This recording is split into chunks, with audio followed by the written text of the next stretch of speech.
Hello learners, welcome once again to commerce वाला भैया YouTube platform. Commerce वाला भैया यूट्यूब प्लेटफॉर्म में आपका फिर से एक बार स्वागत करता हूं। तो कैसे हैं आप सब?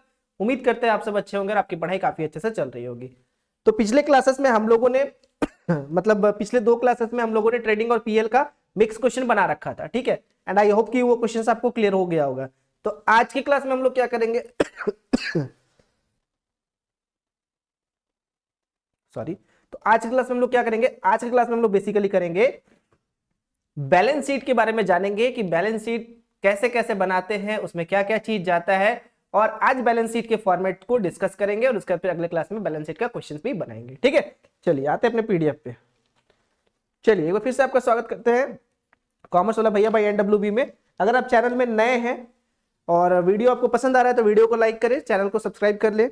अपने आसपास के फ्रेंड्स, जो आसपास के क्या दूर के भी फ्रेंड्स जो पढ़ते हैं और आपको लगता है कि वीडियो उनके लिए रिलेवेंट है, तो आप उनको शेयर कीजिए।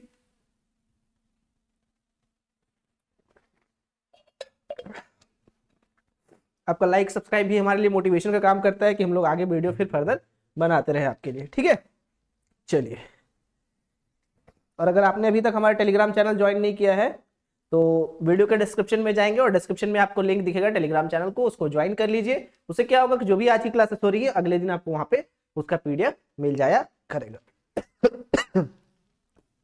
आज होगा हमारा लेक्चर नंबर 67, जहां पे हम लोग बेसिकली बात करेंगे किसके बारे में?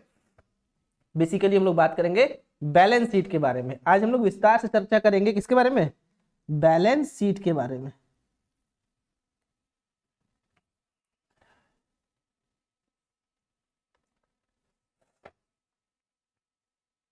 बैलेंस शीट, ठीक है। As at dot dot dot dot dot, जो भी डेट रहेगा उसके अकॉर्डिंग, ठीक है। तो बैलेंस शीट के फॉर्मेट को डिस्कस करने से पहले मैं दो चीज आपको बताना चाहता हूं कि एक होता है balance sheet in order of liquidity और एक होता है in order of permanence. In order of liquidity का मतलब होता है कि जो चीज आपका सबसे पहले लिक्विड हो सकता है, जैसे कि कैश, बैंक, ये सब आपका पहले जाएगा कॉलम में, ठीक है। और इन ऑर्डर ऑफ परमानेंस में अगर बात करें तो परमानेंस में क्या होता है कि जो परमानेंट नेचर का होता है, जैसे फिक्स एसेट, वो लॉन्ग टर्म का होता है, वो जल्दी क्या होता है लिक्विड में चेंज हम लोग नहीं कर सकते हैं, तो वो परमानेंट नेचर का होता है। तो वो किस में जाएगा? अगर इन ऑर्डर ऑफ परमानेंस बनाएंगे तो सबसे पहले हमारा फिक्स एसेट चला जाएगा, ठीक है। चलिए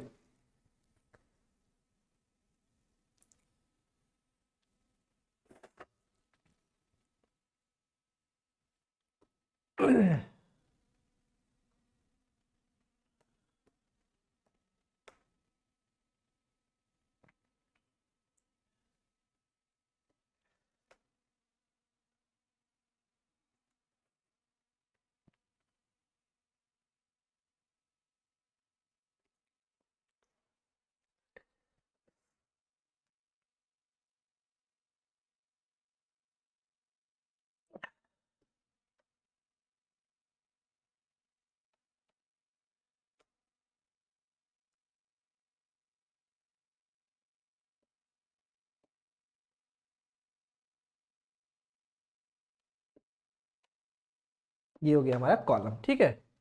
इधर आ जाएगा आपका लाइबिलिटीज,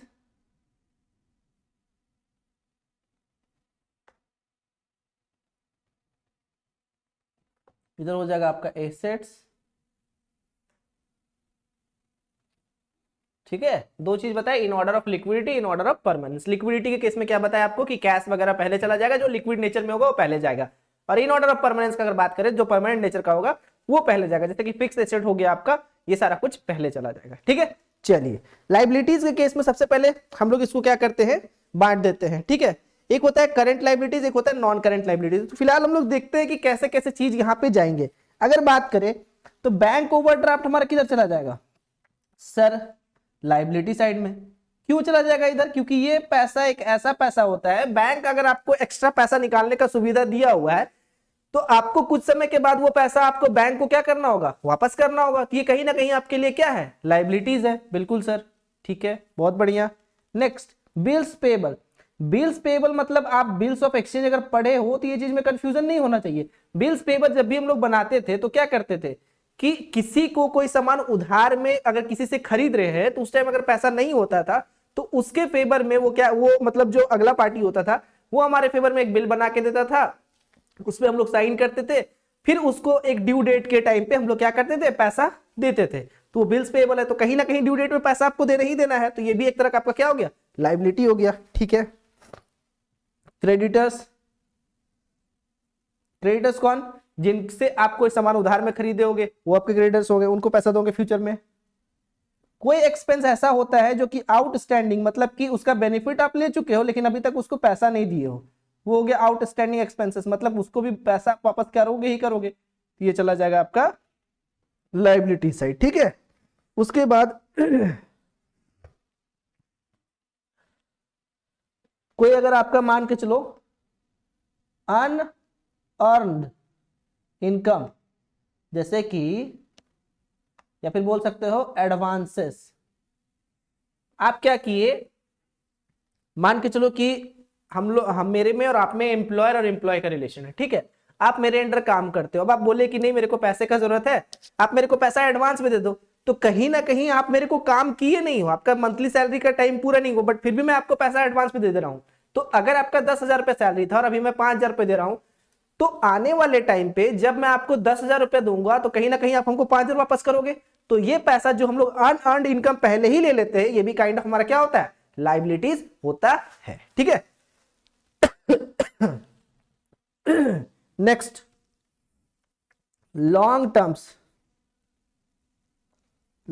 टर्म लोन्स, ये भी चला जाएगा आपका कहां, लायबिलिटीज में।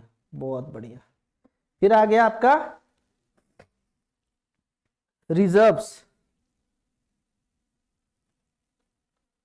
ये भी आ जाएगा आपका इधर।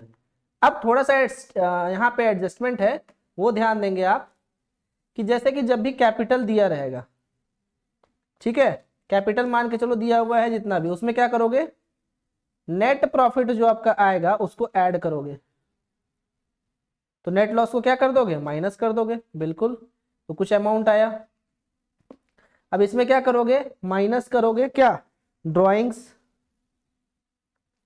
ठीक है, माइनस कर दिए।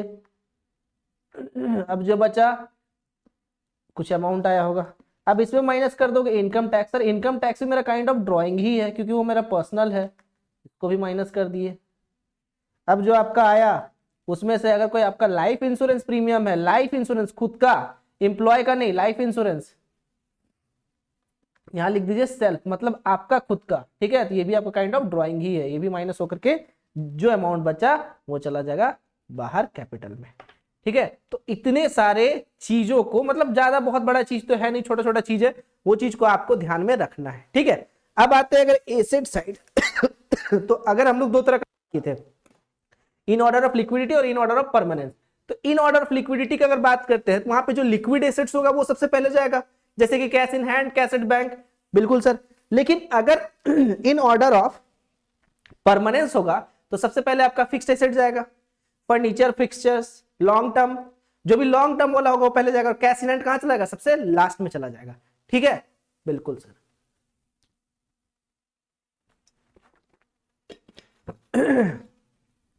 थोड़ा मेरा गला खराब है, इसके कारण थोड़ा दिक्कत हो रही है, बट कोई नहीं, चलो। सबसे पहले क्या चला जाएगा आपका, कैश इन हैंड, ठीक है, जो भी रहेगा इधर चला गया। तो कैश एट बैंक भी चला जाएगा, बिल्कुल डाल दीजिए, कैश एट बैंक डाल दिए। ठीक है, अगर कोई बिल्स रिसीवेबल रहा तो इधर चला जाएगा, क्योंकि वो पैसा अभी तक हमको मिला नहीं है, मिलेगा इन फ्यूचर हमको मिलेगा। ठीक है, जो भी अमाउंट होगा वो इधर चला जाएगा, ब्रैकेट में डालते हैं BR और ये डालते हैं BP, याद रखिएगा। शॉर्ट टर्म इन्वेस्टमेंट वो भी चला जाएगा इधर एसेट्स में, डेटर्स वो भी चला जाएगा आपका इधर ही। ठीक है, क्लोजिंग स्टॉक वो भी चला जाएगा आपका यहाँ पे। कोई अगर प्रीपेड एक्सपेंसेस है, प्रीपेड एक्सपेंसेस मतलब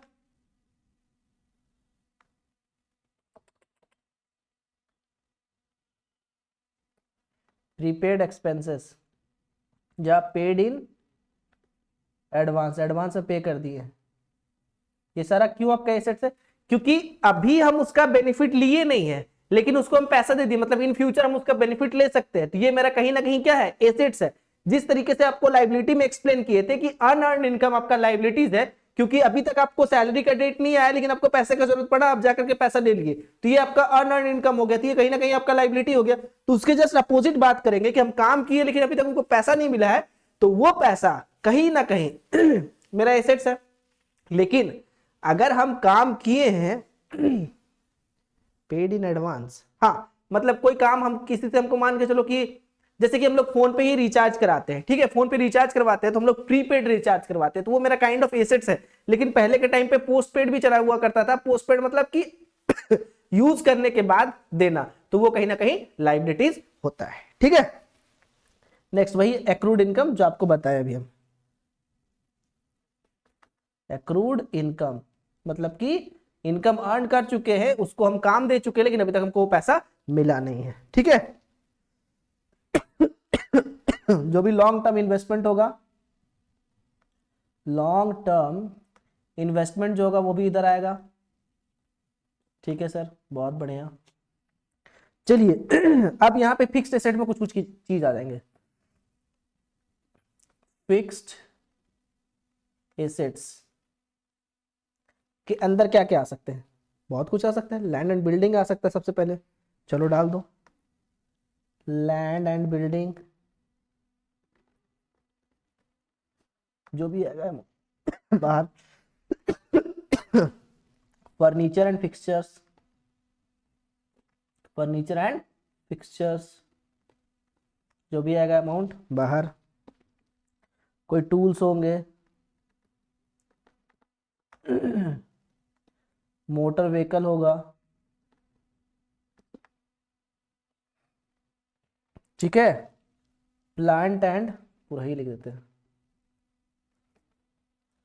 प्लांट एंड मशीनरी होगा,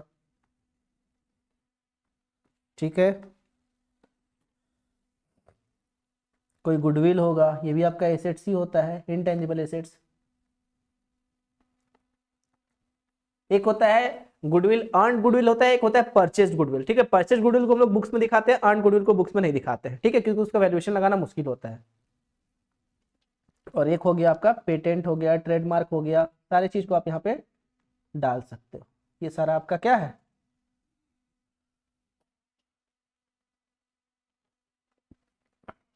ट्रेड मार्क, ठीक है। ये सारा कहीं ना कहीं आपके लिए क्या है? एसेट्स होगा। और दोनों साइड क्या है? इक्वल आना चाहिए। क्या होना चाहिए? दोनों साइड इक्वल, ठीक है। दोनों साइड आपका क्या आना चाहिए? बैलेंस शीट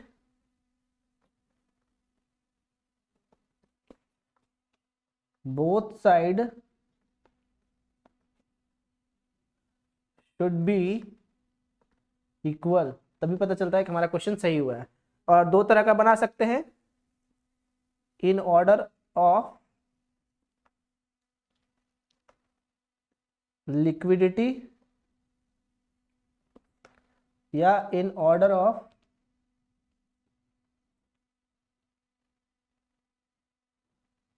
परमानेंस, ठीक है। यहां पहले आ जाएंगे आपके क्या? लिक्विड नेचर के assets, assets comes first,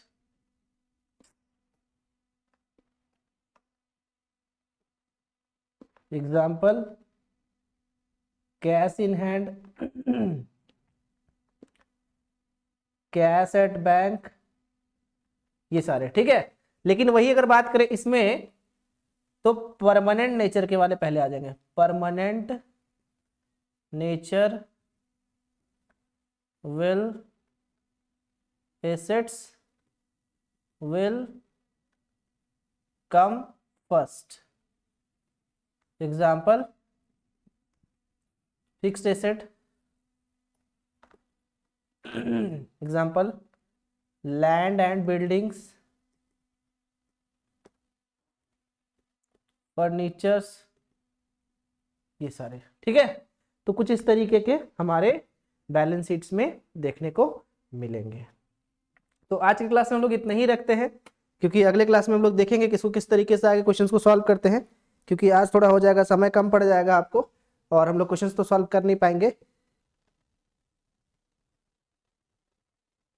sorry.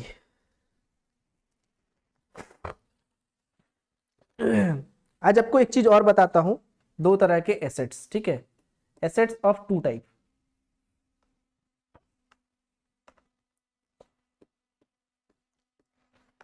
Assets जो होते हैं उनके दो नेचर होते हैं, एक होता है टेंजिबल एसेट्स, एक होता है इनटेंजिबल एसेट्स। ठीक है, ये दो तरह के एसेट्स यहाँ पे हम लोग आपको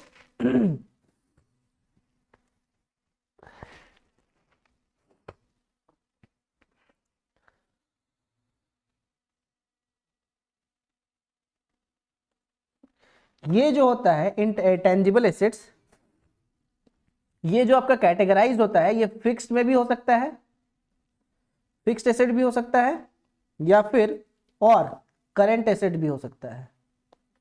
लेकिन इनटेंजिबल को हमेशा क्या माना जाता है? Fixed asset. क्या माना जाता है? Fixed assets. इसमें एग्जांपल आप क्या लिख सकते हो? ट्रेडमार्क, पेटेंट,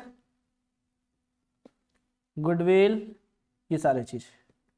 और इसमें एग्जांपल आप क्या ले सकते हो? जिसको छू सकते हो, जैसे फर्नीचर, जो भी चीज छू सकते हो, जिसको टच कर सकते हो, वो हो गया आपका टेंजिबल एसेट। जिसको आप फील कर सकते हो, वो हो गया आपका इनटेंजिबल एसेट्स। ठीक है, फर्नीचर, मशीनरी,